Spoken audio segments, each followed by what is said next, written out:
One of my main roles as a coach is to help my clients stay on track to achieving their goals. And I want to share with you a strategy that I use to help them do this. So in our sessions, it's always really important to check in on what the big picture goal is, to make sure that we have that in mind.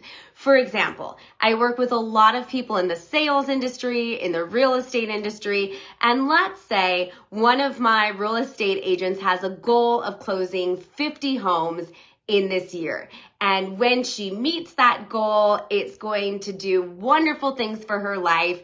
And that's something that she's really excited about working towards. So she has a goal of closing 50 homes. So we're going to have a conversation and say, okay, where are you so far with your big goal of closing 50 homes? I'm at 20 closings so far. Awesome. Now, rather than focusing on and calling out, okay, like that means you have 30 left. Now, what are we going to do about that? Rather than focusing there, here's what we're going to do instead. We're going to stop and celebrate first and foremost. We're going to stop and celebrate realizing, hey, where were you in January when it came to closings?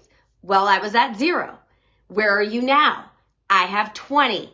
Congratulations. That's a big deal. That's growth. You've shown growth. This is big.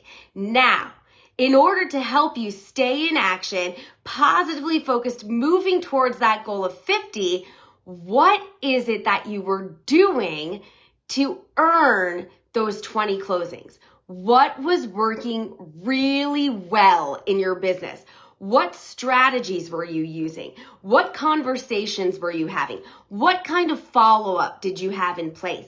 Where did that business come from? We are going to focus on the 20. We're going to celebrate those, focus on them to learn about what works so that we can double down on it and use it to propel you towards moving and achieving that bigger goal. So we are focusing on what's working.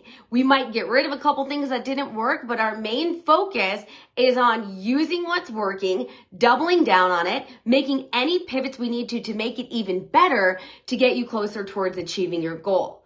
Rather than, oh my gosh, I still have 30 left to sell. What am I going to do?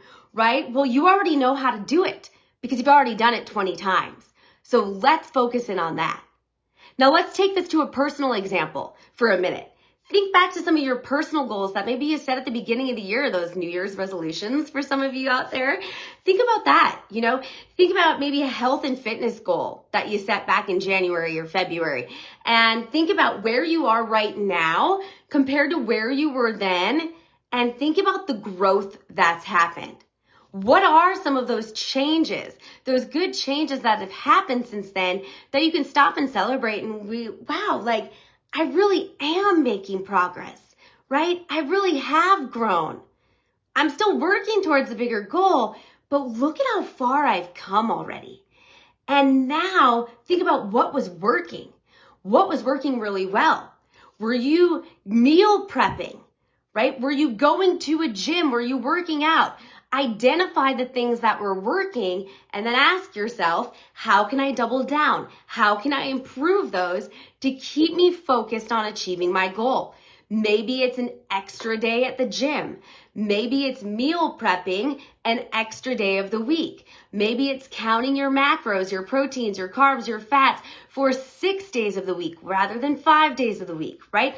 Look at what's been working and find ways to make him better.